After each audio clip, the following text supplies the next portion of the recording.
Hello दोस्तों, welcome है आपका हमारे यूट्यूब चैनल में। Pensioners, family pensioners as well as कर्मचारियों के लिए बहुत सारी बड़ी अपडेट आई हैं। फाइनली एक स्कोवा की मीटिंग हुई जिसमें चेयरमैनशिप एक मिस्टर जितेंद्र सिंह के द्वारा की गई, जिसमें पेंशनर्स एसोसिएशन हुई। आप सामने स्क्रीन पर भी देख पा रहे हैं 3 अप्रैल 2024 को, जिसके मिनट्स आ चुके हैं, जिसमें सभी पेंशनर्स एसोसिएशन इंक्लूड थी स्कोवा की। और इसके अलावा 33 स्कोवा मीटिंग हुई जिसमें बहुत सारे इश्यूज पर बात हुई, जिनमें कई सारे इश्यूज अप्रूव हुए, साथ ही साथ जिनमें कई सारे इश्यूज जो थे वो डिसअप्रूव भी हुए। तो कौन कौन से इश्यूज अप्रूव हुए, कौन कौन से मना किए गए, सारे हम डिटेल में जानेंगे। जिसमें आपके एडिशनल पेंशन को लेकर के, फिक्स्ड मेडिकल अलाउंसेस को लेकर के, 18 मंथ्स के डीए डीआर को लेकर के, और जितने भी पेंशन से रिलेटेड अदर जो मुद्दे थे, अदर जो चीज़ें थी, वो सब इसमें ऐड हुई। और बहुत सारी चीज़ों पर डिटेल में बात की। काफ़ी बड़ा ये नोटिफिकेशन है। सामने ऑफिस मेमोरेंडम देख सकते हैं, ministry of personnel public grievance and pension के department of pension and pension welfare की तरफ से जारी किया गया है, जिसमें बहुत सारी चीज़ें हुई। आप देख सकते हैं, इसमें पूरा डिटेल में जानेंगे क्या क्या सारी अपडेशन हुई। इसमें बने रहिए आप हमारी वीडियो में इस तरीके से। और अगर चैनल पर पहली बार आए या फिर आप हमारे चैनल को पहली बार वॉच कर रहे हैं तो चैनल को सब्सक्राइब जरूर करिएगा। साथ ही साथ आप हमारे वीडियोस की लेटेस्ट इन्फॉर्मेशन के लिए, लेटेस्ट अपडेट्स के लिए चैनल को सब्सक्राइब करने के बाद बेल आइकन को प्रेस जरूर करिएगा, तभी आपके पास हमारी वीडियोस की लेटेस्ट इन्फॉर्मेशन या लेटेस्ट अपडेट आ पाएगी और आप हमारे वीडियोस को इसी तरीके से आगे भी वॉच कर पाएंगे। जैसा कि आप सभी को पता है कि कर्मचारियों पेंशन और फैमिली पेंशन के लिए हम उनके वेलफेयर से रिलेटेड सर्कुलर्स, ऑफिस मेमोरेंडम्स और जो उनके अपडेट्स उनके लिए होते हैं कि उनको पेंशन वगैरह में कैसे अपडेशन चाहिए, उसके लिए हम जो उनको सजेशंस देते हैं और वो कार्रवाई करते हैं और उनकी पेंशन वगैरह सब टाइम पर आती है। तो आप भी अगर कमेंट है आपकी पेंशन या उसके रिलेटेड किसी भी चीज़ है तो आप हमें कमेंट बॉक्स में कमेंट करेगा। हम नेक्स्ट वीडियो में उसको लेकर के आपको पूरा जो भी समस्या होगी इसको सॉल्व करने की पूरी कोशिश करेंगे। अब सामने देख सकते हैं 33 मीटिंग हुई है। चेयरमैनशिप ऑफ ऑनेबल एमओएसपीपी ऑन देख सकते हैं 22 फरवरी को हुई थी, जिसके मिनट्स अब आ चुके हैं। विज्ञान भवन में ये मीटिंग हुई और क्या क्या इसमें अपडेशन हुए हम जानेंगे पूरा। आप अगर इसको डिस्क्रिप्शन बॉक्स में डाउनलोड भी कर सकते हैं और आप डिटेल में भी पढ़ पाएंगे, क्योंकि बहुत सारे मुद्दे थे इसमें, बहुत सारी चीज़ों में बहुत सारे अपडेशन आए हुए हैं, वही हम देखेंगे यहाँ पर। आप देख सकते हैं।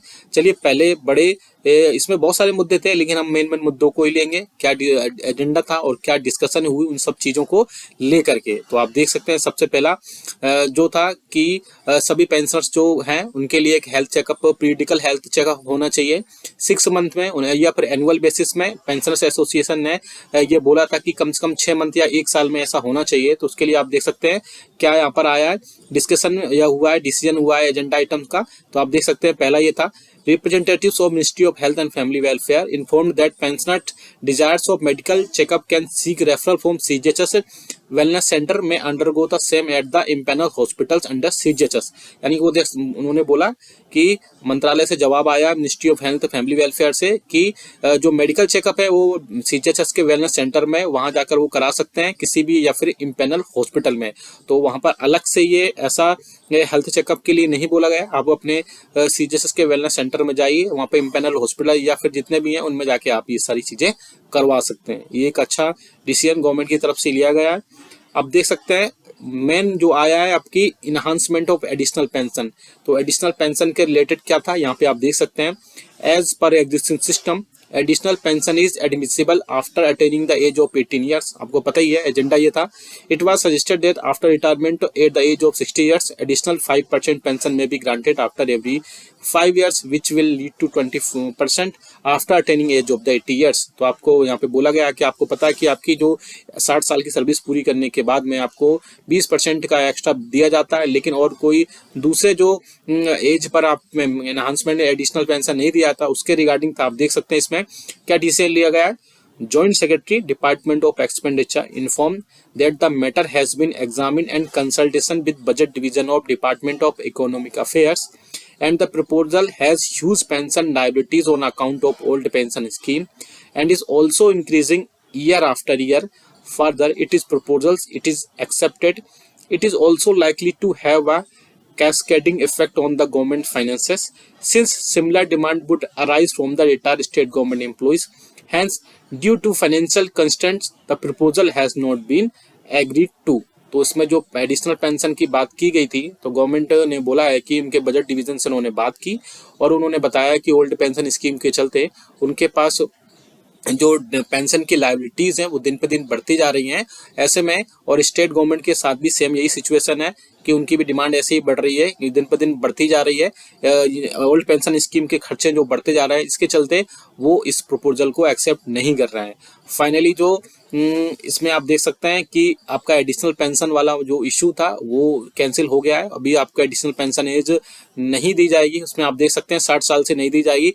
जो 5% पेंशन आपको देनी थी हर 5 साल में, एक्चुअली प्रपोजल ये था कि हर 60 से 65 साल के बीच में 5%, 65 से 70 साल के बीच में 5%, 70 से 75 के बीच में 5% दिए जाए। और ऐसा उसमें एजेंडा गया हुआ था, लेकिन एजेंडा को अप्रूवल नहीं मिली है। अगर इसको अप्रूवल मिल जाती तो पेंशनर्स के लिए बहुत ज़्यादा राहत की खबर होती, लेकिन फाइनली इसको डिसअप्रूव कर दिया गया है गवर्नमेंट की तरफ से। बजट डिवीजन से पूछा गया था, डिपार्टमेंट ऑफ एक्सपेंडिचर की तरफ से, budget department of economic affairs से, उन्होंने बोला कि ओल्ड पेंशन स्कीम को लेकर के बहुत ज़्यादा पेंशन की लायबिलिटीज़ हैं, जिसके चलते स्टेट भी ऐसा अभी नहीं कर सकता है। आगे आप देख सकते हैं फिक्स्ड मेडिकल अलाउंसेस को लेकर भी एक बड़ा अपडेट आया। आप देख सकते हैं पॉइंट नंबर 5 में, enhancement of fixed medical allowances to pensioners residing in non CGH areas in wake of increase in cost of medicine after कोविड-19, pensioners association suggested that the amount of FMA में also be increased. इससे पहले भी मैंने बताया था fixed medical allowances को लेकर के कई सारे अपडेट्स आए हुए थे। तो फिक्स्ड मेडिकल अलाउंसेस को लेकर के यहाँ पर एक बड़ा अपडेट आया हुआ है कि देख सकते हैं आप डिस्कशन क्या हुआ है यहाँ पर। It was inform that the meeting that the matter was examined in consultation with the Ministry of Health and Family Welfare, Department of Expenditure and Budget Division of Department of Economic Affairs. Department of Expenditure informed that the existing rates are based on the 7 CPC were effective from 1/7/2017, hence no further revision at this stage seems justified। तो आप देख सकते हैं कि इसमें भी मनाही हो गई है कि आपका जो 2017 से जो आपको 7 CPC के हिसाब से आपका जो फिक्स्ड मेडिकल अलाउंसेस था उसको नहीं बढ़ाया जाएगा, उसमें 1000 रुपये ही उसको किया जाएगा। उसके अलावा और भी कई सारे इसमें आप देख सकते हैं जो फिक्स्ड मेडिकल अलाउंसेस की बात की गई थी, उसमें भी अनमेरिड डॉटर्स के वगैरह ये भी फैमिली पेंशन में उसमें भी बहुत सारी चीज़ें आई हैं। आप देख सकते हैं इसमें क्या क्या डिसीजन, आप इसको रीड कर सकते हैं डिटेल में। चलिए नेक्स्ट की तरफ लेके चलते हैं। इसमें बहुत सारे जो इश्यूज थे आप देख सकते हैं, रेलवेज के लिए भी थे, उनके फेयर कंसेशन को लेकर भी कई सारे अपडेट हुए थे। आप इसको पॉज करके पढ़ सकते हैं, क्योंकि अगर ऐसा मैं वीडियो इसमें अपडेट करूंगा तो ये वीडियो बहुत ज़्यादा लॉन्ग हो जाएगा और आपकी चीज़ें इसमें पूरी कवर नहीं हो पाएंगी। चलिए आपकी नेक्स्ट जो बड़ी अपडेट आई उसको भी हम लेकर चलते हैं। इसमें नेक्स्ट जो अपडेट है आप देख सकते हैं सीजीएचएस के पोलनेस हॉस्पिटल्स को लेकर भी कई सारे अपडेट आए, जिनमें उनके लेके कई सारी चीज़ें बोली गई हैं। इसके अलावा सीजीएचएस के जो बेनिफिशियरीज है उनको अपना वार्ड इंटाइटलमेंट को लेकर भी कई सारे अपडेट आए, उनको भी देख सकते हैं हम क्या क्या वार्ड इंटाइटलमेंट कर सकते हैं। और सीजीएचएस के जो रेट्स हैं उनको भी लेकर के कई बार अपडेट आया है। आप देख सकते हैं कि सीजीएचएस के जो नॉन डिवीजन रेट्स हैं उनको भी आप यहाँ पर डिटेल में पढ़ सकते हैं। प्राइवेट हॉस्पिटल्स को लेकर के क्या इम्पेनमेंट को लेकर के क्या क्या चीज़ें आई हुई हैं वो भी यहाँ पे आप देख सकते हैं अपने।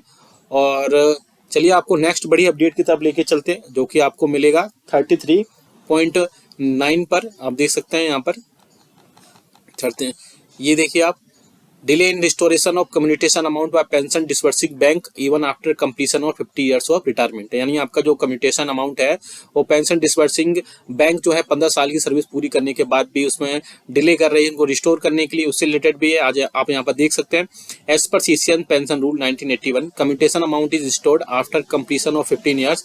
However, it is found that commutation is not restored by pension disbursing bank after 15 years. Excess commutation amount has been recovered even for more than 1 year. This is happening in respect of pensioners who have retired during 2007 to 2008 due to implementation of 6 CPC. यानी कि 2007 से 8 के बीच में जो pension retirement हुए थे 6 CPC में, उनको उनकी कम्युटेशन अभी तक नहीं मिली है। अदर एसोसिएशंस में है similar problem due to introduction of Sparsh. और ये सब जितने भी सारी प्रॉब्लम्स हुई है स्पर्श के इंट्रोडक्शन के लिए हुई है, इस इंट्रोडक्शन होने के बाद ही हुई है, यानी स्पर्श के लागू होने के बाद ही हुई है। There is no accountability for excess deduction of commutation amount. Therefore, it is requested that excess amount of recovered from pension for more than 3 months to be paid to the individual with interest which should be recovered from the dealing officer and officials. If agreed, a letter may be kindly be issued to all PDA and departments. तो इसमें क्या आया, एक अच्छा government की तरफ से लिया गया है, जिसमें आप बोल सकते हैं कई सारी चीजें बोली गई हैं. PCDA informed that issue is largely related to defense pensioners in 2020 to 2020. ये आप देख सकते हैं कि डिफेंस पेंशनर के लिए स्पेशली कई सारे अपडेट्स आए इसमें. Sparsh portal was introduce and pensioners data started migrating from bank to Sparsh. 2020 में स्पर्श बैंक से सारा स्पर्श में हुआ, which was deficient. Anomalies arising out of incorrect distortion dates of commutation in cases migrated from bank to Spurs were taken up with the concerned bank for providing correct set of dates, start date and distortion date. Out of 7.22 lakh cases received from SBI, distortion dates have already been updated in the respect of 6 lakh cases, while 1.22 cases are under analyzing. अब देख सकते हैं कि 7.22 lakh cases थे, जिसमें 1.22 lakh cases अभी analysis पर है, बाकी सब हो चुके हैं. Further cases having excess recovery of commutation identified as a result of above updation will be taken up for the reversal of excess amount after verification by disbursement authorities. Representatives of SBI said that whatever data is in the system, the same will be shared with Ministry of Defence. तो जो commutation को लेकर problem थे 2007 और 8 को लेकर के, उसमें भी कई सारे अपडेट कर दिए गए हैं. और इसके अलावा उसमें बोला गया कि 7.22 लाख केसेस थे एसबीआई की तरफ से, जिसमें से 6.6 लाख केसेस को अपडेट कर दिया गया है और 1.22 जो केसेस हैं उनको अंडर एनालाइज किया जा रहा है. नेक्स्ट आप देख सकते हैं जो कि बड़ा एक स्पर्श में लेके स्पर्श से रिलेटेड कई सारे इशूज थे, वो भी इसमें मेंशन किए गए हैं. आप देख सकते हैं delay in pension profile data verification and upgradation. आप देख सकते हैं इसमें बोला गया है it is observed that the pension data verification is not done even after 1.5 years with स्पर्श. आपका जो पेंशनर्स के पेंशन लेने में सबसे ज्यादा प्रॉब्लम होती है वो स्पर्श के लिए ही होती है, क्योंकि उसका जो डेटा है अभी तक वेरीफाई नहीं किया गया है. 1.5 साल बाद भी स्पर्श के in all matters the portal advises to contact your HO. Change the name of HO and address is not done in Spurs PPOs in spite of several requests, hence causing undue hardship to pensioners. तो आप देख सकते हैं कई सारे changes जो HO को दिए गए हैं, रिकॉर्ड ऑफिस को दिए गए हैं, लेकिन उसके बाद भी सारी चीजें होने के बाद भी पेंशनर्स को हार्डशिप्स का ये सारी चीजें की गई हैं. इसके अलावा 80 साल की सर्विस पूरी करने के बाद भी आपको अपना पेमेंट एडिशनल पेंशन का नहीं मिल पाया स्पर्श में, तो उसके रिगार्डिंग भी आप दिए गए हैं. देख सकते हैं PDL like banks and Spurs are not paying additional 20% even after completion of 18 years. Suitable instruction may please be issued for compliance of the system. तो वो भी आप देख सकते हैं इसमें क्या डिसीजन दिया गया है, वो भी यहाँ से देख सकते हैं. Controller PCDA informed that pensioner data verification is being done when pensioners portal account is created and accordingly user name and password is shared with pensioners. आप देख सकते हैं पीसीडीए के जो डेटा वेरिफिकेशन था वो कंप्लीट होने के बाद उनके यूजर के जितने भी यूजर नेम और पासवर्ड थे वो शेयर किए गए पेंशनर्स के. इसके अलावा pensioners are not being provided access to change their office name financial part. इसके अलावा पेंशनर्स ने कई सारी चीजें उसमें अपडेट भी नहीं की. As and when issues are reported the same are being rectified by PCDA office, HOO being the custodian of service records of pensioners and the correct PPO or any data can be notified. Update through request initiate updated to approved by the HAO and PAO. यानी कि इसमें बोला कि बहुत सारी चीजें जो update नहीं हो पाई है वो अपडेट हो रही हैं. इसके अलावा जो मेन प्रॉब्लम थी वो देख सकते हैं आप रिगार्डिंग जो मेन प्रॉब्लम थी 18 ईयर्स सर्विस पूरी 18 ईयर्स की करने के बाद भी उसमें जो आपकी एडिशनल पेंशन थी उसको नहीं किया गया था. उसमें आप बड़ा अपडेट आया वो आप देख सकते हैं. बड़ा अपडेट था regarding non payment of additional pension on completion of 80 years. It was informed that the approximate 3.8 lakh cases where date of birth of pensioners और फैमिली पेंशनर्स नॉट अवेलेबल. सबसे बड़ा मुद्दा यही था कि जो 3.8 लाख केसेस थे वो उनके जो डेट ऑफ बर्थ थे या फैमिली पेंशनर्स के डेट ऑफ बर्थ थे वही नहीं चेंज हुए थे, जिसके चलते डिपार्टमेंट ने कई सारे एक्शन लिए. आप देख सकते हैं यहाँ पे in about 1.4 lakh cases where only date of birth year of birth is available. The year of birth is being converted to date of birth 1 January of next year as per rules और orders. तो आप देख सकते हैं जिनमें 3.8 lakh cases में से date of birth में सिर्फ 1.4 लाख केसेस ऐसे थे जिनमें सिर्फ ईयर ऑफ बर्थ लिखा गया था, डेट ऑफ बर्थ नहीं लिखा गया था, जिसके चलते 1 जनवरी से सारी चीजें रूल्स और ऑर्डर्स में चेंज किए गए. आगे आप देख सकते हैं the list of missing date of birth in about 2.4 lakh cases has been shared with record office for updation. The department is also updating date of birth on cases of case basis as per availability based on the inputs from pensioners. बाकी जो cases थे 2.4 lakh cases वो date of birth के basis पर pensioners ने जो inputs दिए उन सब चीजों में अप्रूव करने के बाद ही उनको सारी चीजें की अपडेट की जाएंगी. तो धीरे धीरे अपडेशन का काम चल रहा है. आपके बहुत सारे मुद्दे इसमें लिए गए हैं और भी कई सारे अपडेट्स हैं। ये वीडियो बहुत ज़्यादा लंबा हो रहा है, इसलिए वीडियो को मैं अब छोटा रख रहा हूँ। वीडियो को पूरा देखा आपने, आपके जो भी इसमें वीडियो से रिलेटेड कमेंट हो आप हमें कमेंट करके जरूर बताएगा, या आपकी कोई रिक्वेस्ट हो वो भी हमें बताइएगा, आपकी कोई समस्या है, डाउट है वो भी हमें बताएगा। हम उसको नेक्स्ट वीडियो में लेने की पूरी कोशिश करेंगे।